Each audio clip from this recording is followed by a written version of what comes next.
Hi, I'm Benedict P. Barnido from CPA 3D, and this is my assignment as s- s- uh, assignment sa CPA 323 microprocessor. And I'll be talking about PIC microcontroller-based project that helps automate irrigation using wireless sensors.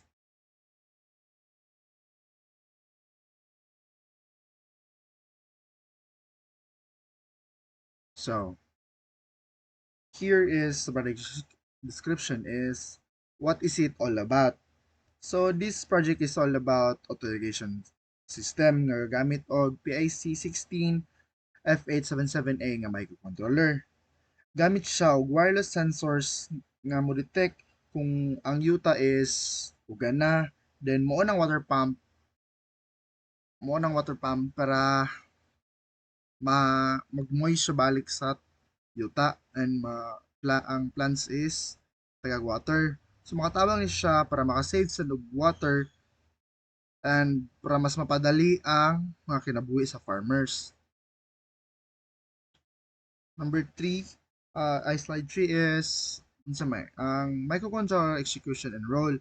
How does the PAC work?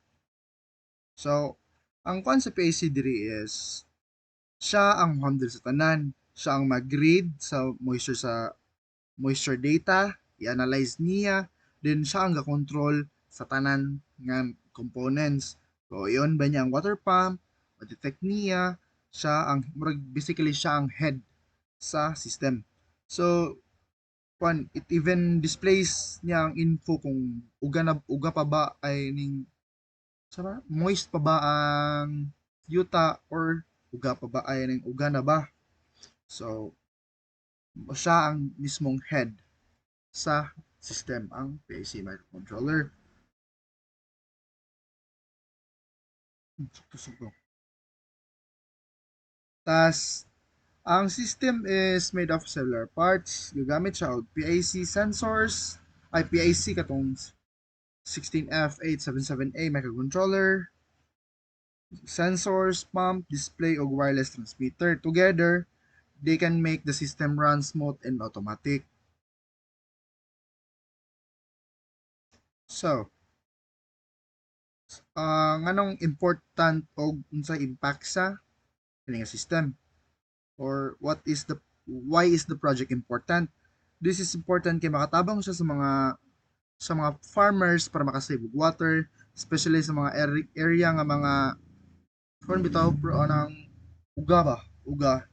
Kumbaga kanang asam ta mga kuan kanang bukid or ting El Nino. O, makatabang ni siya sa mga farmers. Tas natsada po dani kay automatic na bitaw siya, di na kailangan switch ana tas mas mapadali ang kinabuhi sa mga farmers, tas makaabot sa errors, then ang overall sa dani is i-improve ang farming life and let us embrace the technology. So,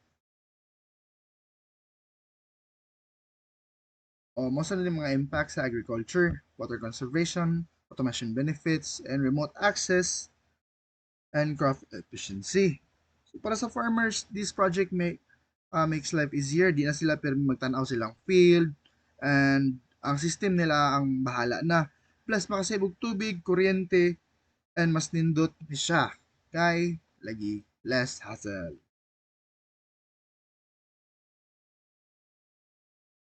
Hmm. Pa siya. Di na siya. Labor saving, resource optimization, improve yield and cost reduction. Manang grabe benefits ni siya para sa mga farmers or sa mga big industries sa industry gid sa farming industry and sa agriculture industry. Big kwan siya, big help. And authors, muna silang authors si Priyanka Krishna Moore and Dr. S.B. Patil. And this was published in 2024 and with the Institute of JSPM, Norhe Technical Campus Pune, and with a combined wireless tech plus PIC microcontroller design for real world. So this project was created. So they made ilaning gibuhat kay para makatabang sa farmers with real world problems using smart controller tech. So, para sa mga future improvements, we can improve this by adding IoT cloud data, scaling it up for bigger farms mo to. Tapos mga dagko ng mga company, mabaligya ni siya. Adi siya mabaligya kay system man. I which can kung ay maka-invent, baligya sila system was better. And scale up for bigger farms and using solar energy. Oo, samtang o kanang ting init kagamit mo solar panels para mas makasave mo sa kuryente, less gasto, and ayahay nga kinab. Also, sa IoT lagi to, pwede mo mahimog mobile app to unsa ni monitor your plans or the system baka ano unsa yung plans kung sakto pa ba. Oh. And nakatsada po dani is more user friendly. And that's all po for my presentation. Thank you po.